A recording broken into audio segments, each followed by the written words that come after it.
Damn.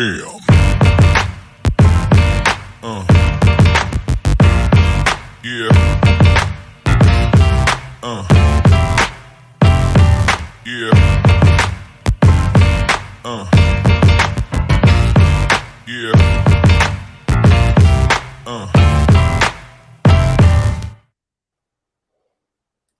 Woo! It's Friday night. It's summertime. Here we are, Friday night panel. My court 4. Graham Boyce in the house. We've got the Friday night panel rocking and rolling. You can see all of our guests lined up. We're ready to talk about the fights of the night. Once again. Definitely. Talking about the fights, we got lots of fights this weekend. Starting off with tonight. Tonight we have Barboza versus Zorrilla. This one's about to get underway starting at 9 p.m. Southern California, 140-pound standout, Arnold Barboza Jr.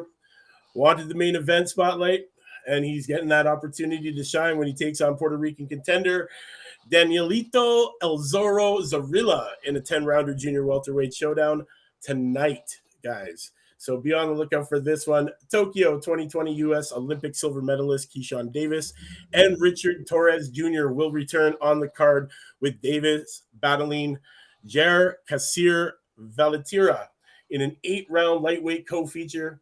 Torres will open the televised broadcast in a 6-round heavyweight special attraction versus Roberto Zalva Jr. This one, I can't wait, man. Barboza, 26-0, 10 knockouts from South El Monte, California, is a 9-year pro who is closing in on a world title shot following a series of headline-grabbing victories. In April of 2019, he knocked out former world champion Mike Alvarado in 3 rounds, a resounding Los Angeles homecoming that solidified him as a top contender. Barboza has won 5 bouts since, securing one-sided victories over Ricky Sismundo, William Silva, Tony Lewis, Alex Cicito, and Antonio Moran. He comes back following an 11-month layoff, the second longest of his career. He's ranked number 8 by the WBO, number 11 by the WBC. Barboza hopes to win this with a dominating win over his unbeaten foe, and it'll earn him that long time awaited title opportunity. Then you got Zorrilla, man, who's unbeaten as well. He's 16-0 with 12 knockouts. He is a native of Toa Baja, Puerto Rico. He had more than 100 victories before turning pro, with a second-round knockout in November of 2016. The 28-year-old is ranked number 10 by the WBO at 140. Has diced through his opposition in the paid ranks with 11 knockouts in 3 rounds or less. He went 2-0 in 2021, edging past Ruslan Madaev in March and knocking out former interim world champion Pablo Cesar Cano in 2 rounds in September. Renaissance man who has an associate degree in banking and cuts hair out of his home-based barbershop, Zorrilla can cut past the line of contenders with a victory over Barboza tonight. Guys, be on the lookout for this one. Then our man, Davis, Keyshawn, 5-0, 4 knockouts. The fighting prodigy from Norfolk, Virginia, has been on a whirlwind ride to stardom over the past year. Plus, in February 2021, he turned pro on a Canelo Alvarez undercard in Miami, fought on another Canelo card at AT&T Stadium in Texas, earned his Olympic silver medal, signed a multi-year promotional contract with Top Rank, and made his Top Rank debut in December with a second-round knockout at Madison Square Garden. He fought April 30th on Oscar Valdez, Shakur Stevenson card at MGM Grand, knocking out Mexican veteran Esteban Sanchez in 6 rounds. And then Valerita, who's 16-1 with 8 knockouts from Leon, Mexico, is a 4-year pro who previously held the WBC Latino lightweight title last August. He suffered an upset knockout loss against Alberto Ruiz Ibarra. 3 months later, he got back onto that winning track with a convincing 10-round decision over Argentina's Javier Jose Calervo. So, guys, this is a good card on tonight. Make sure you want to watch this one. We got Richard Torres back in action, another Olympic medalist here, man. Definitely one to watch out for. He came out with that wonderful debut, in his first fight, knocked the guy out real quick. Real deal. I'm super excited for this one. Graham, what are you feeling about these fights, man?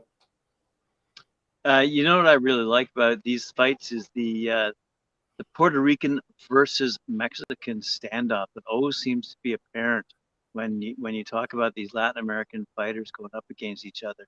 You can't avoid it. You can't escape it. These guys obviously don't like each other. I don't know why, but I don't know. It's kind of like when we talk about the American heavyweights versus the British heavyweights, or the Canadians versus the.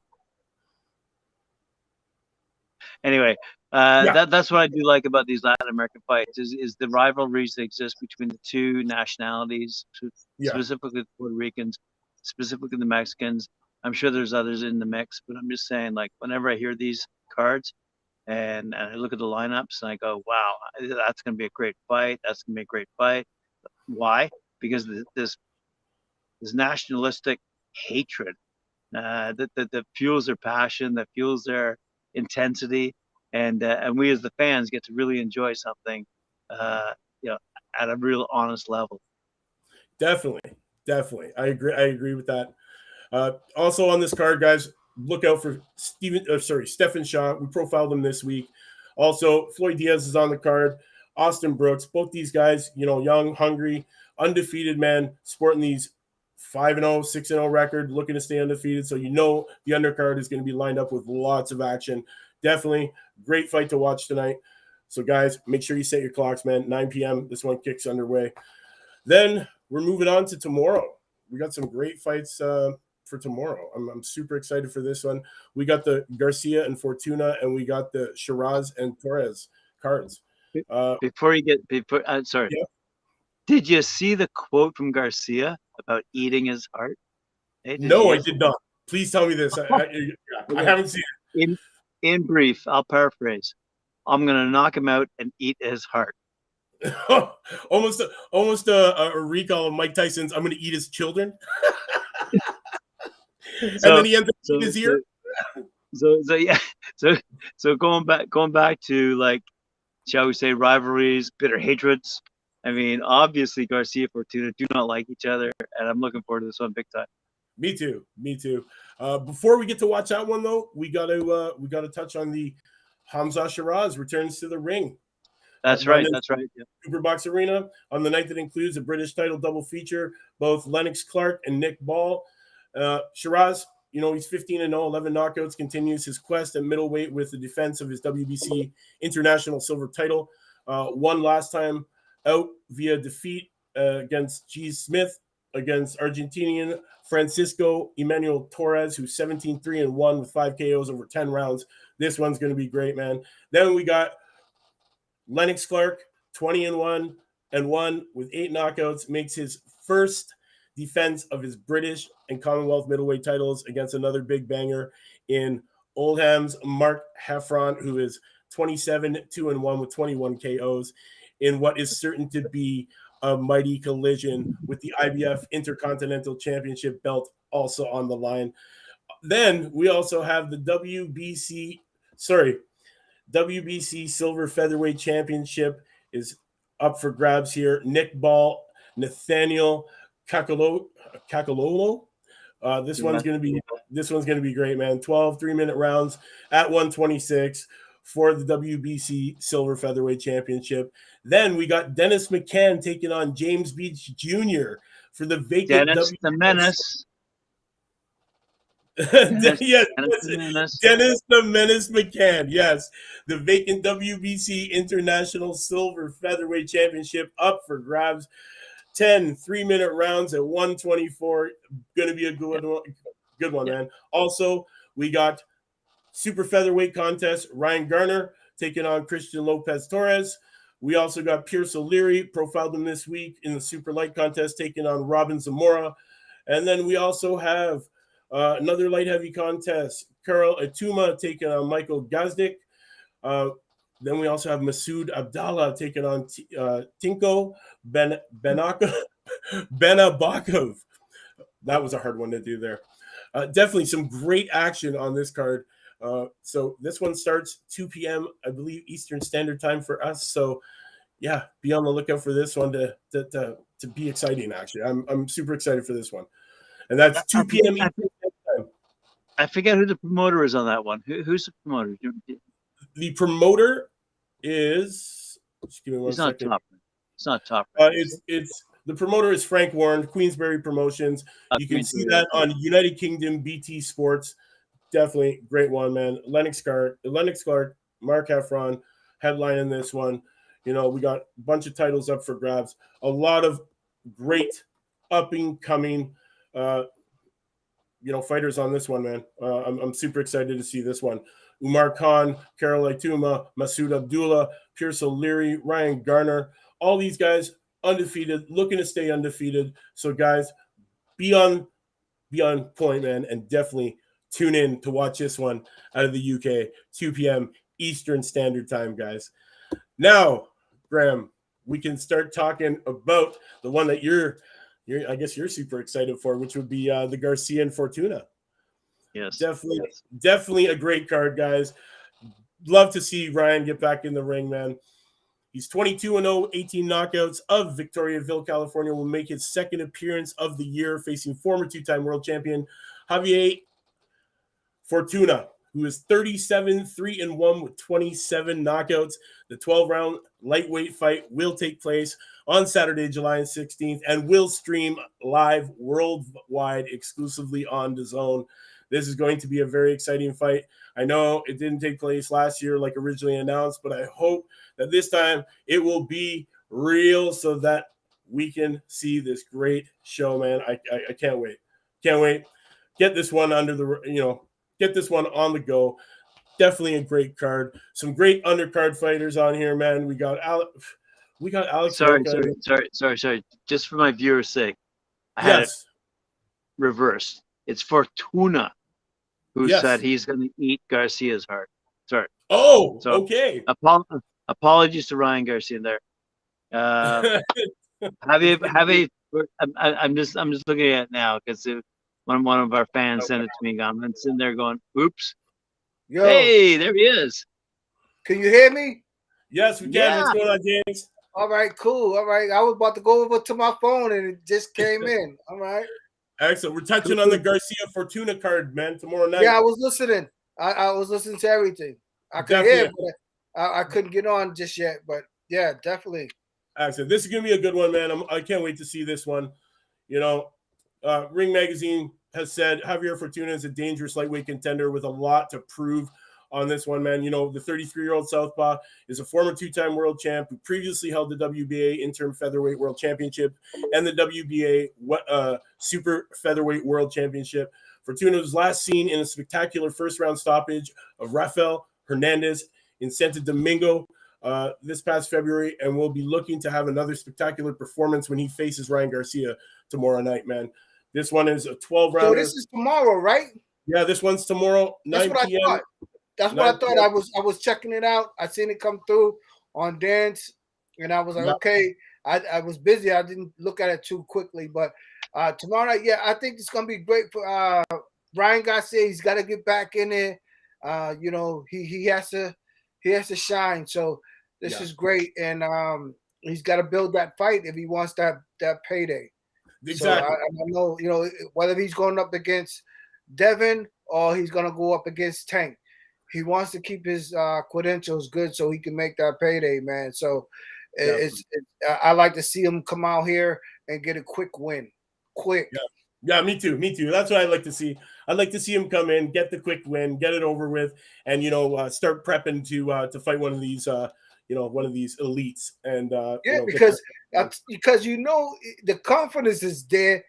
That's all he's fighting for is his confidence. And it gets confidence strong. And then, all right, let's start making some noise because he had to take a setback a little bit, and that's all right. All right, we're done with that. We moved on from that. So stay busy and win impressively. That's what's going to do it for him, and be consistent about it. Definitely. That sounds like a title of a book. That's great. Yeah, there's a lot to read. Stay busy and win impressively. There's a lot of knowledge in that book. Also on this card, man, be on the lookout for the Lamont Roach versus Angel Rodriguez fight. This one should impress, man. You know, Lamont Roach, super feather, 22-1-1, taking on Angel Rodriguez, who's 21-0. And honestly, This one should be a good one, man. I've followed Lamont Roach. The guy's a very talented fighter, man. Also, Oscar Collazo, who's 4-0, taking on Victor Slaughter, who's 21-5-0. So this is definitely a step-up fight for Oscar. So you know what? You know he's going to come to win this one, and that is in the minimum weight. So you know, these small guys, man, they can really fly and throw a million punches around. So definitely going to be an exciting fight. And then, you know, Alexis Roca is fighting for the vacant WBO NABO welter title against Luis Alberto Vernon, who is sporting a record right now of 19-4-2. Yeah, this one I can't wait, man. It's gonna be great. Can't wait to see this one get underway. This one starts 9 p.m. Eastern Standard Time, guys. You'll be able to see that on the zone as well. Well, you know what? I tell you what. And I had somebody talk to me about this earlier today about the little guys. I had a fighter. He weighed about 129. He was like, "Are you guys going to do that with Celebrity Making of a Champion boxing reality show?" And I was like, "Well, you know, he made a great point." And I was like, "Well, I don't know. I know we're going to do, you know, as we go and as we grow. I wouldn't see why not, because I want to push for that, because these young, I mean, these little weight classes, it gives you what boxing needs, what boxing like to see. That's why the women is so interesting, because they come out there and fight. They only gonna do 2 minutes. They're doing 4 rounds. You know that fighter don't warm up until after 4 rounds anyway. So the way the pace is, and now so the way boxing's being fought right now, the pace is about to change a little bit. And it's about to pick up. It's about to be a little faster. And what I mean by being a little faster, I mean, like, okay, yeah, you know, if you do in this pro tournament, Celebrity Making of a Champion boxing, all right, they might do four rounds or 5 rounds. You know what I'm saying? And it might be 3 minutes. This is fast-paced pro boxing. And it's not easy. You have to be a special individual to be able to come in here and dominate that, because it's a whole new different mindset, you know what I mean, of the way you have to fight now. Yeah, because amateur fighting is like that. So anybody, so it should eliminate, right? What I'm saying is that it should eliminate the amateur syndrome, where this guy, he was a great amateur, but when he transitioned to pro, he sucked and he lost his career. He just couldn't adapt. Yeah. Not nowadays. Now, not what we about to go into nowadays. It's gonna be a little more different. It's gonna be way a little more different, because you're gonna have to, you know, the way the rounds are going, the way everything's going, you're gonna have to pick it up a little bit. Yeah. So it should go after 2 rounds. Fighters getting ready to fight. Honestly, Hey, can I interject for just brief? Great point, James. Listen. Two great examples this past week. Boxer BOXXER out of UK, I believe, put on a tournament every year to determine, if you will, those guys who are ready to graduate from amateur to the pro ranks. And out of that, and that's very similar to what you're talking about in terms of like fast-paced. You know, there's no time for mistakes, if you will, and only the cream rises to the top. But also in Mexico, they have what's it called, the BWCS. I can't remember what it's called exactly, but down in Sonora, Mexico, they have an exact same challenge where every single, I believe it's every single month, they put on a tournament to determine who is the best boxer at. So we're typically always talking about the cruiserweights, the heavyweights, the light heavyweights. But these guys are talking about the featherweights, the lightweights, and these guys are equally as exciting, equally as great punchers, as quite frankly the Filipinos has taught us. Like, you know, so what you're saying is absolutely correct, and I'm saying it's absolutely needed in boxing today to prove to the boxing fanship. It's balance. We need that balance. You know, absolutely. You get that balance. And the 80s had that balance a little bit, because they did debut there. You know, you got to see Jeff Chandler, the bantamweights. You got to see these guys fight. You know what I mean? Because these guys are exciting. They throw 100 pounds. I mean, 100 100 hands, 100 hands a minute, and they doing it for long periods of time, and it's not a dull moment. It's no chess match. You go in there, no, exactly. and you see the art of boxing for what it's for. For like Mike Tyson was to show you the way he did his combinations, the way he did everything. You see all these come together. Same thing with the lightweights. You see that in the fight. You know, that it's not just Mike Tyson doing it, but the opponents, he running it back. You know what I'm saying? So you get to see the real art of boxing when you're able to come out here and you're able to do 100 punches a round. 200 punches a round. That's ridiculous. What if a middleweight was doing 200 punches a round? What if a heavyweight would do that? You couldn't beat the guy. He's gonna outbeat you eventually, either on points or you're gonna get tired. One or two. But this guy trained that way, and that's the only way it happens, because it could be done. You know what? That's why I find the small weight super exciting, man. Is that volume punching? Like you want to see great technical boxing, and you want to see 1,000 punches combined between two fighters. You definitely want to watch these small guys, because they're going to go out there, they're going to pump out 500, 600, 700 shots each for their fight.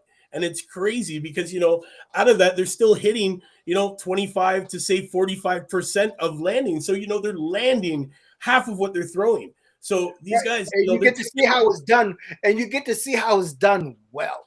Yes. At a fast pace, how you throw those combinations, how you put those combinations. You really get to see the combinations at work. Yes. You know what I'm saying? And it's great to see. I love to see a fight. When I watch a fight, I like to see a knockout that comes not by somebody just hit him one time. I want to see that combo. Boop, boop, bang, boop, bang. Yeah. And then he's out. You know what I'm saying? I like that, because to me that's like, that's how you get the job done. Yeah, you want to see him finish a guy where he's been knocked out and woken up twice before he hits the mat. Yeah, knock him out, wake him up, knock him out again. Yeah, that's what you want to see. You want to see those ones. Me too, man. I love that. It's great. That's what everybody loved about Mike Tyson. When Mike Tyson come in, he throw those combos, boop, boop, boop, boop, boop, boop, bang. What the dude is done. You know what I'm saying? And the funny part about everything is that if you do it correctly, that's what will happen. Yes. So you teaching all these people that don't really know too much about boxing, or some of them think they know everything about boxing, or that shit don't work, or it don't work. Really? Okay. You know what I'm saying? Okay, yeah. This stuff works, for those young kids out there that's watching that don't think that this stuff works. Hey, if you can see it and you can work it, dog, that is what's going to happen. Like Mike, he put those punches together. That's old school custom model. And I that's where I come from. So I love to see it when it goes down like that. Love it. I love it. It just makes me love boxing even more, and to know that that's the realism in boxing is how you've been trained. Definitely. So if you want to see fights like that, Mike, 1 sec. Yeah, I just want to touch on. So there was a great quote out of Donny Nietes, the Filipino boxer who won against the Japanese boxer Ioka this week, and he lost. Nietes lost. But what he said, I would have rather have gotten in closer and been able to land more punches, but I wasn't able to get in close enough. So it's interesting that here's a boxer who's fully prepared to get in there and go toe to toe, but he met a defense he wasn't quite prepared for. So there's a good example. And it wasn't it might have been featherweight, but the point matter is like these guys know how to box, and these are fans out here who need to appreciate this too. I mean, it's not just bam, bam, bam, bam, bam, one after the other. I mean, there are ways to technically avoid being hit, and I think Canelo Alvarez may be the perfect example. But anyway. One of the examples, definitely one of the examples of not being hit, for sure. Okay, I got one question to ask you, Mike. Yeah. All right. And one question to ask you. Why are they putting your boy Tim Tszyu against Charlo right now. Tim Tszyu is not ready for this fight. No, I know this. No, he's not ready yet, man. He's not ready for that, man. I'm gonna let you finish. Honestly, I believe that he definitely needs more exposure. He hasn't fought too many times. Right, but it's hard to get. Oh, you need that. Nah, this is for the money because exposure. Come on, man. See, the thing is that he's only. Wait a sec. Mike, wait a sec. Yeah. James, a year ago, we exposed the Charlo brothers. Remember, Mike? Yeah. Nobody really knew about them. Nobody really knew about them. Now all of a sudden they're on the scene and challenging the Australian champion. Give me a break. I mean, of course Tim's going to take this fight. Why would he turn it down? Well, I know that, but listen, but the Charlo is a little bit too slick for him. I don't have to catch Charlo with some power. If he can catch Charlo with some power, then okay. But if Charlo box this boy and use his skills like he's supposed to, because he's a way better fighter than Tim, hands down. You know what I'm saying? His style might not be, but his intellect, he knows. This is an easy fight for him. The way I look at it, I don't think Tim is ready for that.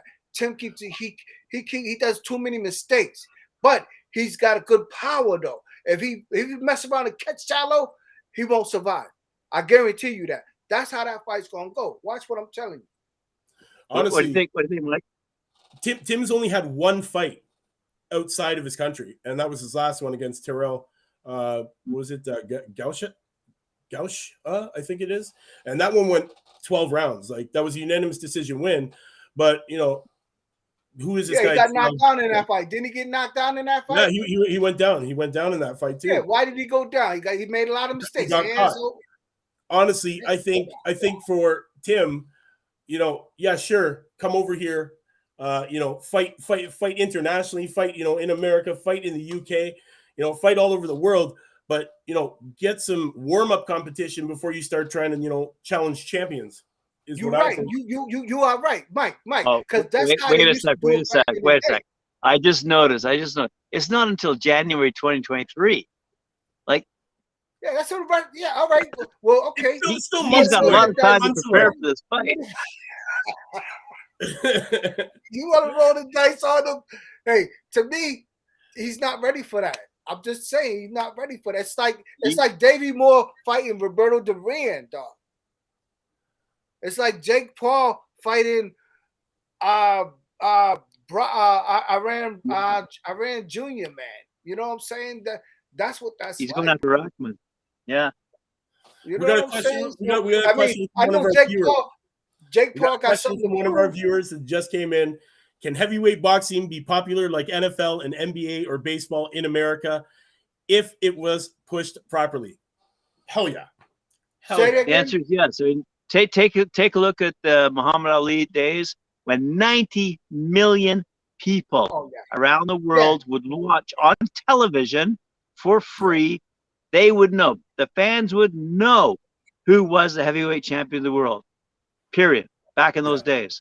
So if you put boxing back on a platform where it's available to the public, where the public is exposed to it and promoted to the public properly, not DAZN, we're going to show it to 100,000 people, therefore 100,000 people are going to know that. No. If you put it on television, back where it belongs, absolutely is the answer to that question. Absolutely. Yeah, I believe so too, man. I believe, yes, it can be if it's pushed properly, if it's marketed the right way. Yes, it will gain its popularity once again in America for sure. I think the MMA days have run its course, and everybody jumping over to just watch that. Boxing has repopularized itself, and with the help of people like Conor McGregor jumping in the boxing ring to try that out for a bit. Definitely, they're trying to regain popularity in the U.S. and I think it's working.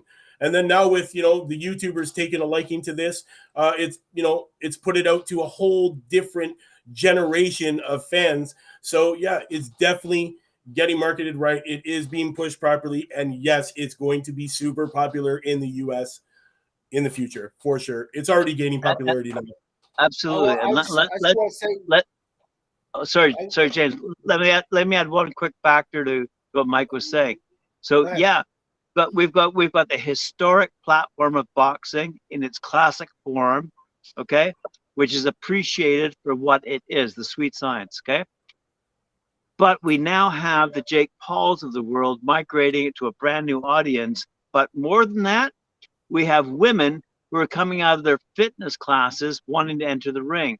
And these gals are putting on performances. I hate to say it, but I saw some bare knuckle boxing the other day featuring women that knocked my socks off. I could not believe these I watch girls. the same thing you watching. I watch the same thing you watching. I see the same thing. And it's crazy how that's why I'm saying that, you know, the pace of boxing and the things that's going on with boxing right now. We're in a transition game right now in boxing, and it's great. Yep. And I give I give praise to Jake Paul, and I knew what he was doing from day one. It's just like when you bring up a fighter. When you first bring up a fighter, he's got to fight those tomato cans, and then he gets past the tomato cans. He's got to fight the journeyman. Then he gets past the journeyman. Now he's in limelight a little bit. Now he can start, seeing who he can make money with. So Jake Paul did the same thing. He came out there. He fought a lot of bums. Yeah, who cares? But that's what you're supposed to do. Now he done made progress on his own terms. Made progress. Now he say, okay, I want to fight for a title. I want to see if I really can do this, because that's what he's trying to do. His goal is to prove to people that he can become a fighter, a real fighter. Mm-hmm. So I thought maybe he went after Rockman. I was like, okay, that's kind of risky, but maybe something that I don't. Maybe because you've been training or doing whatever you're doing to stay tight. Okay, you pick this. He's got the money to buy the best trainers. Because if he wins this fight, it's going to be all. He's going to blow up. He's going to go ahead. He's going to fight for that championship. He's going to succeed. Watch him tell him. And he's going to do it. He's going to prove everybody wrong. He's like, look, but he didn't do anything that's surprising to anybody that knows the boxing world. In order to become a real fighter, that's what you do. They did it to Mike Tyson. They grew Mike Tyson like that. That's how you grow your fighter. And Jake Paul just grew himself the way he wanted to do it, but he was serious about it. Mm-hmm. Yep. And that's what everybody did. That's what everybody did. It looked like it was all clown and it's all playing games, but Jake, he was real about this shit. And that's what he's trying to tell you guys, that he's real about what he's trying to do. And I can see that from a mile away, and I got to give him props on that. Definitely. We had another question come in. Do you think adding cheerleaders in boxing would be a good idea? We have ring girls, so don't we already have that? That's cheerleaders, right? Yeah, that's what I'd say. I'd say the ring girls. They got ring cards. That's their pom-poms, the ring card. Definitely. Sorry, what was the actual question? Do you think adding cheerleaders in boxing would be a good idea? No. Who asked that? Like I said, we got the ring card girls, and those are cheerleaders. They just don't have pom-poms. They got ring cards. We don't need cheerleaders. You know who we have? We have guys like Eddie Hearn. There's a cheerleader. Oh, you guys are bad for that. Yo, but I gotta say one thing. I gotta say one thing to Cedric Sports Training. Yeah. I agree with him. Charlo beats Tzu because he has more experience. That's what Cedric's saying. I believe the same. I think honestly, Tim should have definitely test the waters with some other opponents. He's selling out. He's being an opponent. He's gonna be opponent. You know what I'm saying? With a name like that, you're not supposed to set yourself up to be an opponent unless you coming to win, unless you're gonna win this shit. So we're gonna find out how you approached it. If you get knocked out early rounds, oh man, okay, it happens, yeah, but 99% of the chance you just took that fight just because you wanted to be that opponent. Yeah. You got paid that way. Because that's a perfect opponent for Charlo. Definitely a perfect opponent for Charlo. Here's the reality. We Talkin Fight really like Charlo brothers. Okay, without a doubt, we promoted them since day one when no one believed in them. Okay, when they were just badass Southern boys. But at the end of the day, okay, this fight with Tim Tszyu, that's not taking place for 7 months from now. 7 months. 7 months. There's going to be a lot of preparation involved in that fight. So I'm not confident in saying Charlo's going to win. As much as I like him, and you know I do, Mike, as much as I like him, in 7 months' time, does Tim have a chance? Absolutely. Well, that remains to be seen, and it's all good. I mean, I can't say that it can't happen because anything is possible. He's gonna have to study a lot. But if Kasazu get in trouble, it's gonna be tough, man. You know what I mean? I like Kasazu myself. I just think he's just taking this. I think he's moving a little too fast on this one. So that's my opinion. Yeah, I hear you. But like you said, Mike, he got a chance. He got a chance. He's just gonna have to watch a lot. He has a great chance. He has a great chance, and if he comes in like he's supposed to, and he used these 7 months wisely, and he fixed some of those mistakes, anything can happen, man. We have another question. We have another question. Do you think that they should add golden trophy to boxing just like NFL and NBA to make things more interesting? No, there's already too much damn awards to win in boxing. We got to get rid of them. Let's have just one belt. How about that? Let's just have one. Not like how many we got now? There's what? 4 or 5 belts? 6.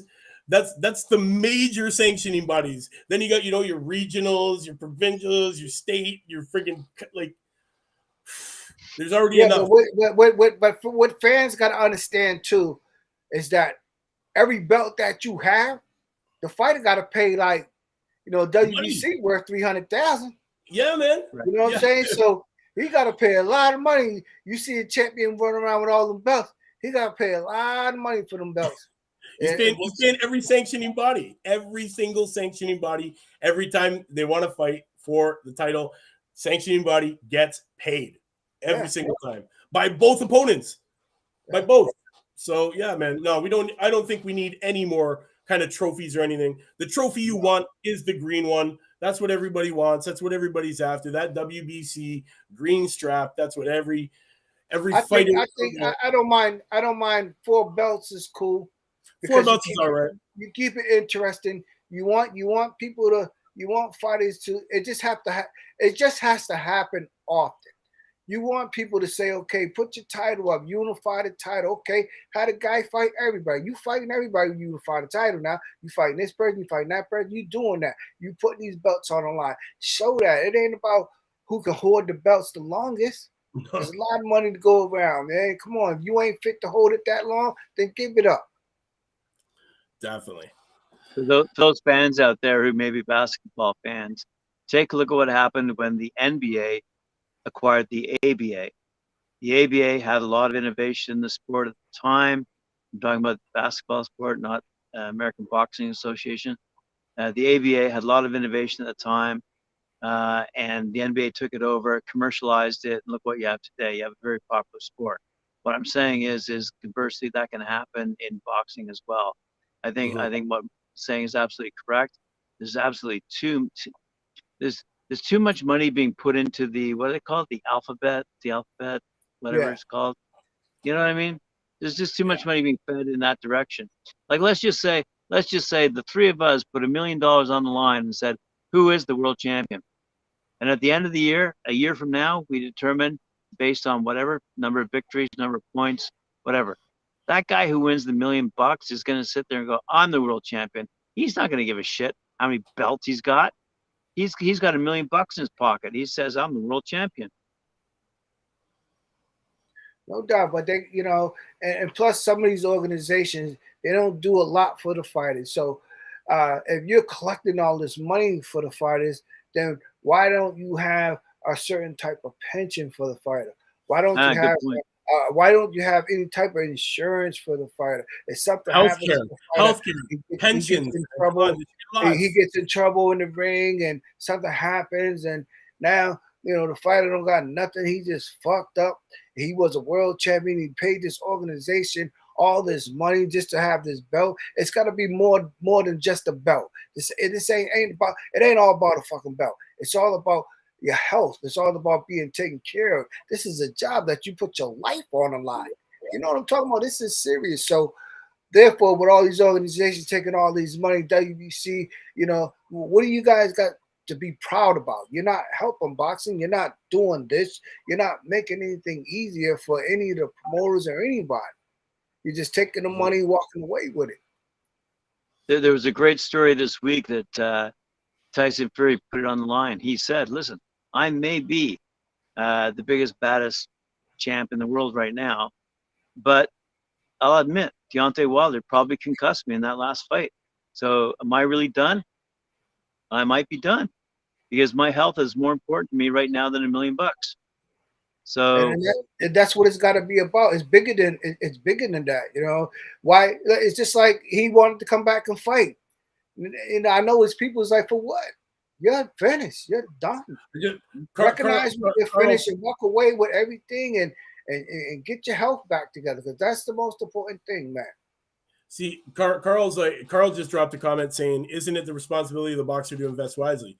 Yes. But what if you're one of those boxers that doesn't make a whole lot of money and you're literally living fight to fight to pay your bills and your mortgage and everything? How can you invest if you're using that money to buy diapers and food and pay the mortgage and pay your car and child support and ex-wife and all this kind of crap?